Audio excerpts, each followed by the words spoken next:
नमस्कार, आप देख रहे हैं स्टेट टुडे न्यूज और मैं हूं आपके साथ ऋतु सिंह। आइए बढ़ते हैं खबरों की ओर।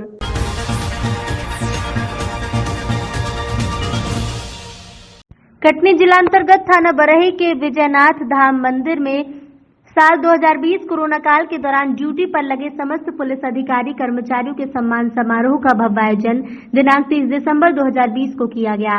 इस प्रोग्राम के मुख्य अतिथि अतिरिक्त पुलिस अधीक्षक डॉक्टर संदीप मिश्रा जी का स्वागत एसडीओपी शिखा सोनी, एसडीएम प्रिया चंद्रावत और थाना प्रभारी बरही संदीप अयाची के द्वारा पुष्पगुच्छ देकर किया गया। कार्यक्रम में सर्वप्रथम वीजी चतुर्वेदी खितौली चौकी प्रभारी को उनके सफल कार्यान्वयन के लिए अतिरिक्त पुलिस अधीक्षक श्री संदीप मिश्रा जी के द्वारा प्रमाण पत्र देकर सम्मानित किया गया। तदुपरांत समस्त कोरोना वॉरियर्स को सम्मानित किया गया। इस कार्यक्रम का सफल संचालन संदीप अयाची थाना प्रभारी बरही द्वारा किया गया। इन सुखद क्षणों में संदीप अयाची की बांसुरी की धुन ने समा बांध दिया। कार्यक्रम में उपस्थित अतिथि और कर्मचारी तारीफ करते थके नहीं। इस पूरे प्रोग्राम की कवरेज स्टेट टुडे न्यूज के संवाददाता मिथिलेश त्रिपाठी द्वारा की गई। साल 2020 के आखिरी दिन लोग नए साल के आगमन के जश्न की तैयारी में लगे हुए थे, तो वहीं कटनी के लिए साल 2020 का आखिरी दिन भारी रहा। कोटला थाना क्षेत्र के इंदिरा नगर बाईपास में कार और ट्रक की सीधी भिड़ंत हो गई, जिसमें कार में सवार नगर प्रतिष्ठित परिवार के 2 युवकों सहित 2 अन्य युवकों की मौके पर ही मौत हो गई। घटना की जानकारी मिलने के बाद पुलिस और परिजन मौके पर पहुंचे। कार में बुरी तरह से फंसे शवों को कार के पुर्जे काटकर बाहर निकाला गया। जानकारी के अनुसार व्यापारी सुरेश गुप्ता के बेटे दीपक गुप्ता का 24 वर्षीय कुश गुप्ता अपने दोस्त प्रियंक सुहाने निवासी मुशराहा वार्ड और ड्राइवर दशरथ यादव निवासी विजय राघवगढ़ के साथ जबलपुर बाईपास कार से गए थे। जैसे ही उनकी कार इंदिरा नगर बाईपास के पास पहुंची, सामने से आ रहे ट्रक ने उनकी जोरदार भिड़ंत हो गई। दुर्घटना में कार बाईपास से नीचे जा गिरी। मौके पर ही 4 युवकों की मौत हो गई। आसपास के रहवासियों और राहगीरों की सूचना पर मौके पर एसपी शशिकांत शुक्ला, थाना प्रभारी विपिन सिंह बल के साथ पहुंचे। कार के नंबर के आधार पर युवकों की पहचान हुई। परिजनों को घटना की सूचना दी गई। कार का अलग हिस्सा बुरी तरह से क्षतिग्रस्त हो गया है। उसमें 4 लोग बुरी तरह से फंस गए थे। मौके पर पहुंची पुलिस और लोगों ने कार के हिस्सों को काटकर 4 शवों को बाहर निकाला और पोस्टमार्टम के लिए जिला अस्पताल भेज दिया। पुलिस ने मामला दर्ज कर जांच शुरू कर दी है। कटनी जिला ब्यूरो शकील खान की रिपोर्ट।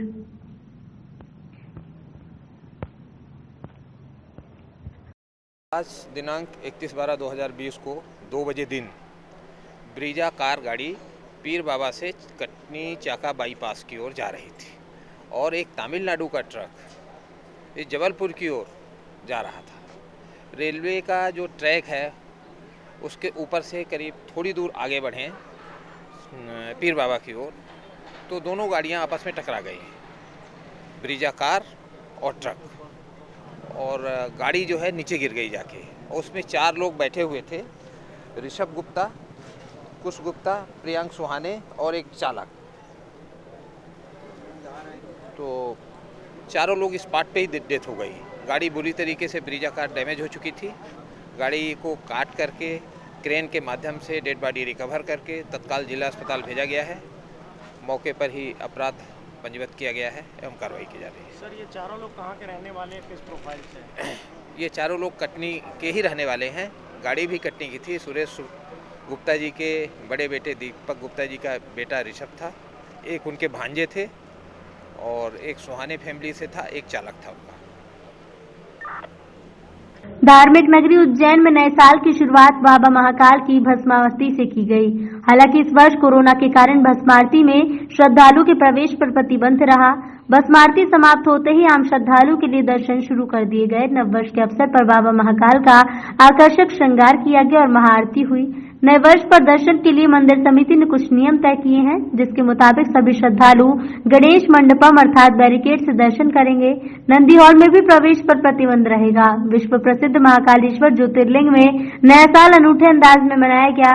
नए साल की पहली सुबह में बाबा महाकाल का पंचामृत अभिषेक हुआ, अर्थात दूध, दही, घी, शक्कर और शहद से बाबा को नहलाया गया। उसके बाद चंदन का लेप कर सुगंधित द्रव्य चढ़ाए और भांग से श्रृंगारित किया गया। इस बीच पंडितों द्वारा मंत्रोच्चारण भी किया गया। फिर बाबा को श्वेत वस्त्र ओढ़ाकर भस्म रमाई गई। भस्मीभूत होने के बाद झांझ मंजीरे, ढोल नगाड़े और शंखनाद के साथ बाबा की भस्मारती की गई। नए साल की भस्म आरती पर कोरोना संकट काल का असर साफ दिखाई दिया। यहाँ भस्म आरती में श्रद्धालुओं के प्रवेश पर पूरी तरह प्रतिबंध था। भस्म आरती समाप्त होते ही श्रद्धालुओं का प्रवेश शुरू किया गया। हालांकि यहाँ वही श्रद्धालु दर्शन कर पाएंगे जिन्होंने पूर्व में अनुमति ली है। बाबा के दर्शन करने आए श्रद्धालुओं में खासा उत्साह देखा गया, तो यहाँ सभी ने कोरोना से मुक्ति की प्रार्थना की।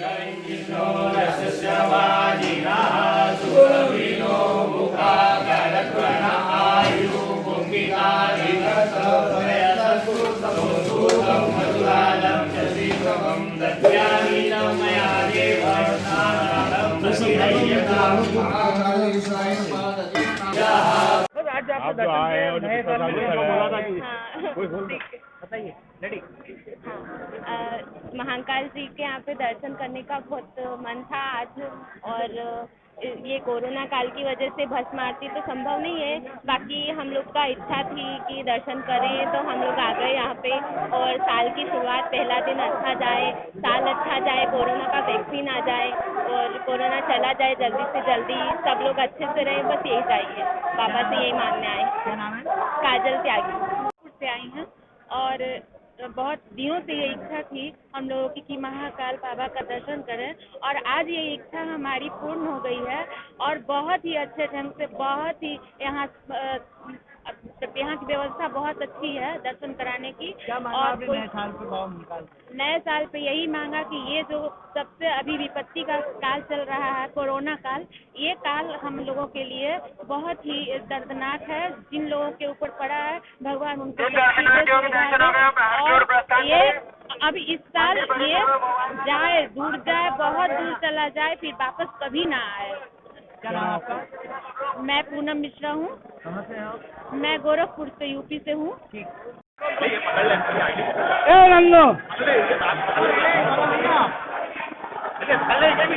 ओम नमः शिवाय। आज प्रातः काल बाबा महाकाल जी को 9 वर्ष की मंगलमय बेला के अवसर पर बाबा महाकाल जी को समस्त विश्व कल्याण के निमित्त, समस्त विश्व को 9 वर्ष की मंगलमय कामना के निमित्त आज प्रातः काल बाबा का महापंचामृत पूजन, अभिषेक एवं 56 भोग लगाया गया। जय श्री महाकाल। 2020 में जो कोरोना काल नामक महामारी आई है, उसकी समाप्ति के लिए एवं समस्त विश्व कल्याण के निमित्त आज बाबा महाकाल जी का महापूजन अभिषेक किया। नीमच में एक तरफ जहां सभी नववर्ष के स्वागत की तैयारी में लगे थे, तो वहीं भाजपा नेत्री प्रीति बिरला की कार पर अज्ञात बदमाशों ने फायर कर दिया। 31 दिसंबर की रात लगभग 7:30 बजे जब भाजपा नेत्री प्रीति बिरला अपनी कार से नीमच नए गांव की ओर जा रही थी, तब अचानक से 2 युवकों ने नए गांव के पास शकराना घाटी पर 2 बाइक सवार युवकों ने उनकी कार बलेनो को रोकना चाहा, पर स्थिति भांपकर कार तेजी से बढ़ाई तो बदमाशों ने उनके ठीक पीछे वाले कांच पर फायरिंग कर दी, जिससे वो आगे बैठी होने से बाल बाल बची। सूचना पर कैंट पुलिस सीएसपी शुक्ला दलबल के साथ मौके पर पहुंचे, जहां से एक कारतूस भी पुलिस ने बरामद किया। नेत्री ने नयागांव थाना और कैंट थाने पर शिकायत दर्ज कराई है, तो वहीं प्रीति बिरला ने बताया कि मुझे पहले भी जान से मारने की धमकियां मिली हैं। पुलिस ने शिकायत भी की, पर आज तक कार्रवाई नहीं हुई। पुलिस घटनास्थल की जांच कर रही है, तो वहीं घटना को लेकर एसपी सूरज कुमार वर्मा ने पुलिस टीम बनाकर घटना पर तुरंत कार्रवाई करने को कहा है। क्या है पूरा? भैया लगातार लड़ रही हूँ, सामाजिक क्षेत्र में भी लड़ रही हूँ, बहुत सारे राजनीतिक मुद्दे भी हैं। अभी कुछ लोग खिलाफ कंप्लेंट भी कर रखी है जी। 2007 से एक लड़ाई लड़ी रही हूँ लगातार। किस तरह की लड़ाई लड़ रहे हैं आप? जो मैं आज तक हमेशा लड़ती हूँ, नारी अस्मिता भी लड़ रही हूँ, अभी भी लड़ाई लड़ रही हूँ लगातार। कल भी गई थी एक जगह स्टेटमेंट देने, तो मुझे लग रहा है शायद कि हो सकता वो हो। दीदी क्या घटनाक्रम है पूरा? ये घटनाक्रम क्या हुआ आपके साथ, ये बताएं। हुआ ऐसा कि आज मैं निकली थी नया गाँव के लिए, तो नया गाँव के लिए निकली तो रास्ते में जस्ट सगराना घाटी से नीचे उतरे, बाइक वाले दो लड़के खड़े थे सामने। शायद बाइक रोकी तो गाड़ी रोकी, मेरे साथ मेरे मित्र थे रितेश जी, मेरे प्रदेश महामंत्री जयभारत मंच के। तो उन्होंने थोड़ी सी गाड़ी धीरे करी, और गाड़ी धीरे करते जैसे मुझे लगा एकदम से गाड़ी रोक रहा है वो, तो मैंने कहा रोक मत, यहाँ पे रास्ता जगह ख़राब है। और उसने जस्ट गाड़ी रोकी और एकदम से आगे बढ़ाई, इतने में ज़ोर से तेज़ आवाज़ आई तो पीछे का कांच गया हमारा पूरा, और एकदम से बारूद की स्मेल आई, तब पता चला कि गोली चली। फिर हम वहाँ से भागे। क्या दीदी किसी पर शक या शंका आपको किस तरीके से कोई घटना? शंका तो बहुत सारों पर अभी कुछ नहीं कह सकते फिलहाल कि अभी किसने किया। तो पुलिस किस तरह की क्या लगता है दीदी आपको, किस तरह की घटना ये कुछ न कुछ से जरा सी बची हूँ, ये भी ईश्वर के आप लोगों के कारण, मेरे बच्चे के भाग्य से बची हूँ। पर निश्चित था कि अगर जरा सी वो गाड़ी स्पीड नहीं बढ़ाता तो गोली मुझे ही लगती। क्या लग रहा है जिले में महिला सुरक्षित नहीं है, कहीं न कहीं पुलिस प्रशासन का खौफ नहीं दिखाई दे रहा है? यही सीन है। आज मेरे साथ अगर हो सकता था कि कुछ न कुछ मेरे साथ दुर्घटना होती हुई मर जाती, उसके बाद पुलिस मेरे खिलाफ मेरे जो शिकायतें मैंने कर रखी उस पर FIR भी कर लेती, सब जांच भी कर लेती, सारी चीज़ें कर लेती। जी, आप बता रहे की तो लगातार मिल रही है। मैंने अपने थाना प्रभारी को भी अवगत कराया, इसमें SP साहब को भी करा रखा है। मैंने रतलाम पुलिस प्रशासन ये प्रीति बिरला जी हैं जी। जो सामाजिक कार्यकर्ता हैं। वो अपने घर से नया गांव जा रही थी किसी से मिलने के लिए। जी, वो थे और उनके साथ उनका एक अन्य साथी था।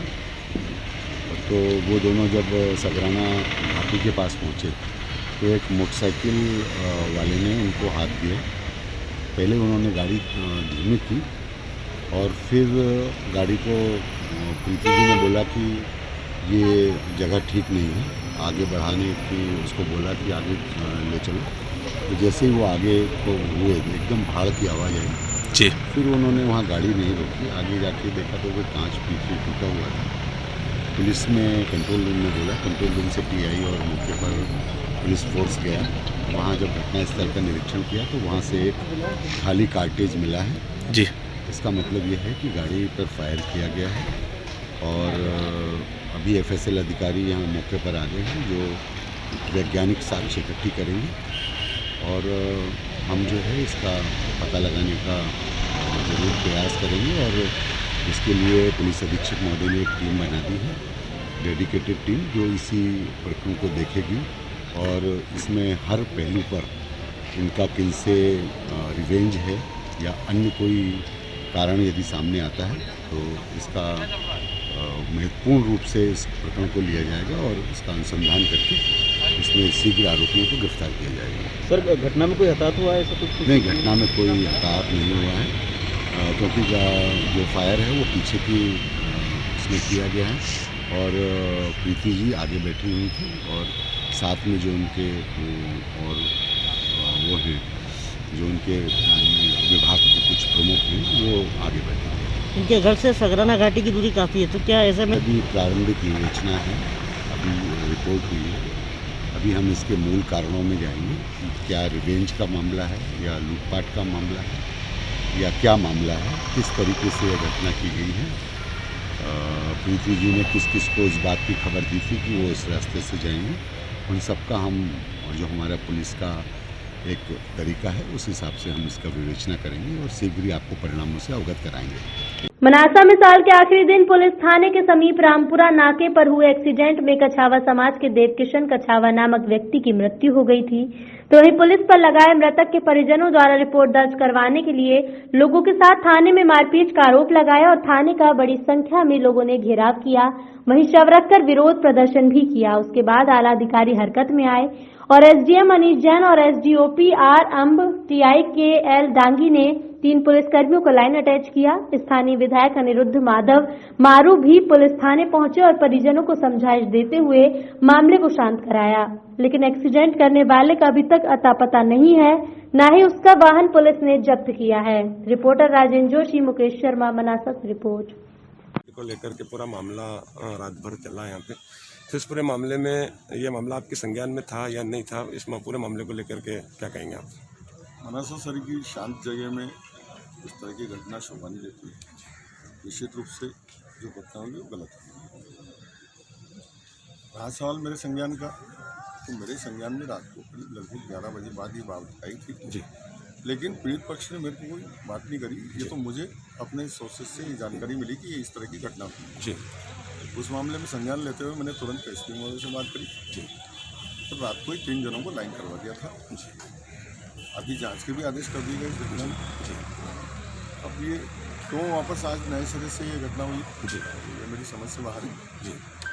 लेकिन राजनीतिक लाभ की दृष्टि से उनका अधिकार है, उसमें मेरे को कहीं ना कहीं इस पूरे घटनाक्रम को लेकर के प्रदेश सरकार की जो भूमिका है पुलिस को लेकर के या आम आदमी को लेकर के, उस पर भी एक सवाल खड़े हुए हैं कि एक फरियादी के साथ इस प्रकार की मारपीट, जहाँ पुलिस जो है संवाद स्थापित करना चाह रही है, कहीं ना कहीं सुशासन की हम बात करते हैं, तो इस प्रकार की घटनाएं प्रशासन की कार्यप्रणाली पर सवाल खड़े करती है। इन लोगों को लाइन किया तो इसलिए किया गया कि उन्होंने सरकार की मंशा के विपरीत काम किया। जी। सरकार कभी ये नहीं चाहती कि कहीं भी कोई अव्यवस्था हो, कहीं कोई न्यूसेंस क्रिएट हो, कहीं कोई घटना हो। सरकार हमेशा चाहती है कि जनहित में काम हो, जनता को सहयोग किया जाए। ये हमारा रवैया हमेशा से रहा है। भारतीय जनता पार्टी का मूल उद्देश्य ही रहा है। और अगर किसी ने गलती करी है तो उसकी सज़ा निश्चित रूप से उसको मिलेगी। जी। भी यही चाहते हैं और आप भी यही चाहते हैं। इस पूरे मामले में 8 पुलिसकर्मियों के होने की बात आ रही है और निलंबन 3 द्वारा मारपीट करने का एक मामला आया है, जिसको लेकर के रात भर का ये हंगामा हुआ है। तो इस पूरे मामले को लेकर क्या कार्रवाई अभी तक पुलिस ने की है? हाँ, ये जो कल घटनाक्रम हुआ था कि ये आरोप था कि थाने में जो फरियादी है उसके साथ कुछ पुलिस वालों ने अपनी तरह की मारपीट की। उस आरोप के संबंध में प्राइमा फेसी जो है एसआई श्रवण सिंह तमर, प्रधान आरक्षक रमेश मौर्य और आरक्षक श्याम यादव तत्काल प्रभाव से इनको निलंबित कर दिया है और निलंबित किया जाकर इनको लाइन के लिए रवाना कर दिया। कितने लोगों के नाम इसमें आ रहे हैं सर? कितने परिजनों ने कितने लोगों पे पुलिसकर्मियों पे आरोप लगाया है? अभी आरोप तो 3 लोगों के खिलाफ ही है, लेकिन अब उनका कहना है कि साहब इस संबंध में जांच की जाए और बाकी जो पुलिस वाले और जो दोषी हैं उनके खिलाफ भी इसमें कार्रवाई की जाए। तो हम जांच कर रहे हैं। जिस वाहन से एक्सीडेंट हुआ था उसका कुछ उल्लेख हुआ क्या इसमें? नहीं, अभी बहुत चीज़ें सब जांच में हैं, वो जांच के बाद ही क्लियर होगा। दूसरा सर, जो पुलिस द्वारा फरियादी के साथ मारपीट का जो पॉइंट है थाना क्षेत्र में, बताया जा रहा है कि वहाँ का कैमरा बंद है या खराब है, ऐसा कुछ? तो उसमें कोई टेक्निकल मिस्टेक आ गई है, इसलिए खुल नहीं रहा। कब से बंद? एक्सपर्ट बुलाया, खुल नहीं पा रहा है। बाकी थाने के कैमरे चालू हैं? हाँ, चालू। वो एकमात्र कैमरा जो ऐसा है जो घटनास्थल? नहीं, एकमात्र नहीं, पूरा सिस्टम को खुल नहीं रहा। पूरा सिस्टम नहीं खुल रहा है। हाँ, एक्सपर्ट को बुलाया नियमित से, अभी खुल लेंगे। अच्छा, जिस वाहन से एक्सीडेंट हुआ था वो वाहन जब्त कर लिया? वो अभी मैटर जांच में है, वो अलग से कार्रवाई चल रही है, उसमें अलग से जांच होगी, कार्रवाई। ठीक सर, थैंक यू। बड़नगर में आज दिनांक 1 जनवरी 2021 को बड़नगर में राष्ट्र धर्म विजय यात्रा का आगमन हुआ। इसमें गंगोत्री धाम के श्री श्री 1008 नर्मदानंद बापू जी द्वारा द्वादश ज्योतिर्लिंग दर्शन के लिए 12,000 किलोमीटर की पदयात्रा का संकल्प लेकर यात्रा सितंबर 2019 से शुरू की थी। तब से आज तक 10 ज्योतिर्लिंग के दर्शन करने के बाद 11वें ज्योतिर्लिंग महाकालेश्वर के दर्शन के लिए बड़नगर से निकलना हुआ। इस पर नगर की जनता ने राष्ट्र धर्म यात्रा के नर्मदानंद जी महाराज का जगह जगह पुष्पहार और पुष्प वर्षा से स्वागत किया। स्वागत करने में पूर्व विधायक शांतिलाल घबई, मुकेश पंड्या, हरकिशन मोलवानी, डीपी शर्मा आदि नगर की जनता ने बढ़ चढ़कर भाग लेकर स्वागत किया। राष्ट्र धर्म यात्रा का समापन 12वें ज्योतिर्लिंग ओमकारेश्वर में पूर्ण होती होगी। बड़नगर से शांतिलाल परमार की रिपोर्ट।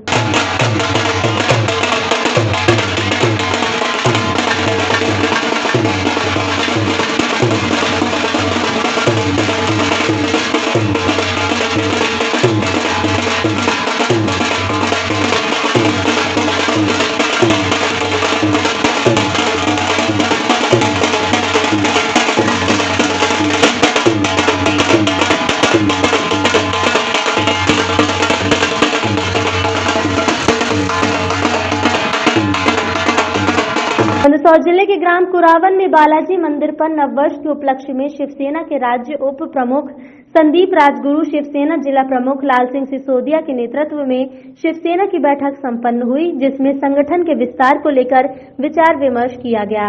उसके बाद बालाजी महाराज की महाआरती की गई।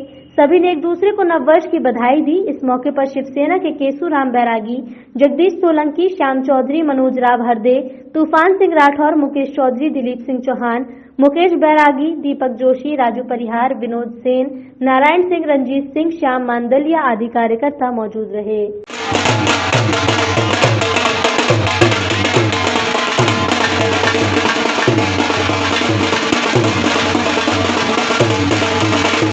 प्रोग्राम का कार्यक्रम किया गया है। नए साल में सभी शिव सैनिक भाई जो है, हमारी इच्छा थी कि पूरे मंदसौर जिले के शिव सेना पदाधिकारी और जो भी हमारे शिव सैनिक सभी आए वो सभी मिले और आगे संगठन की चर्चा करें। इस विषय में मीटिंग रखी। क्या स्थान कौन सा है और गांव कौन सा है? ये कुरावन गांव है और बालाजी हनुमान जी मंदिर है। क्या नाम है आपका? श्याम चौधरी, शिव सेना तहसील प्रभारी, गरुड़ श्याम। किस उद्देश्य को लेकर यहाँ पे कार्यक्रम किया गया है? आज नववर्ष 2021 में पुरावन में हमारे शिवसेना के जो हमारे तहसील प्रमुख जो हैं श्याम चौधरी के माध्यम से आज शिवसेना के कार्यकर्ताओं की एक मीटिंग रखी गई थी और श्याम चौधरी के माध्यम से ही मीटिंग आयोजन किया गया था जिला प्रमुख हमारे लाल सिंह जी सिसोदिया के नेतृत्व में और कार्यकर्ताओं का सहभोज था और मीटिंग और शिवसेना संगठन आगे कैसे बढ़े, संगठन को आगे कैसे विकसित किया जाए। कार्यक्रम रखा गया, किस उद्देश्य को लेकर रखा गया? आज ये कार्यक्रम हम लोगों ने नववर्ष की जो 20 खत्म होते वो 21 लगाए। इस खुशी में हमारे राज्य प्रमुख ठाणेश्वर जी महावर के आदेश अनुसार व हमारे उप राज्य प्रमुख संदीप जी राजगुरु इनके निर्देश अनुसार हम लोगों ने यहाँ मीटिंग रखी है और इसमें हमारे गरोड़ तहसील के तहसील प्रमुख श्याम चौधरी उनकी तरफ से सारी व्यवस्था बिठाई गई है और सभी शिवसैनिक भाइयों को यहाँ बुला के 2021 में शिवसेना पार्टी का स्तर कैसे किया जाए, किस तरीके से पार्टी को चलाया जाए, ये गतिविधियाँ हमारे संदीप जी राजगुरु के मार्गदर्शन में तैयार की जा रही है और जो हमें यहाँ से निर्देश मिलते जाएंगे उस स्तर से पार्टी चलेगी। हनुमान जी महाराज के स्थान पीड़ित मानवता की सेवा को ही अपने जीवन का ध्येय बनाने वाली अंकुरित आहार वितरण समिति को आज 22 वर्ष पूरे हो गए हैं। इन 22 वर्षों में समिति जिला अस्पताल में रोग से लड़ रहे लाखों मरीजों और उनके परिजनों का सहारा बनी है। पीड़ित मानवता की सेवा करने के उद्देश्य से 22 साल पहले शहर के समाज सेवियों द्वारा अंकुरित आहार वितरण सेवा समिति का गठन किया गया था। संस्था आज भी अपने उद्देश्यों को लेकर काम कर रही है। इतने लंबे समय तक अंकुरित आहार सेवा निरंतर संचालित करने में समिति को कई कठिनाइयों का सामना करना पड़ रहा है। उसके बाद भी समिति अपना कार्य निरंतर कर रही है।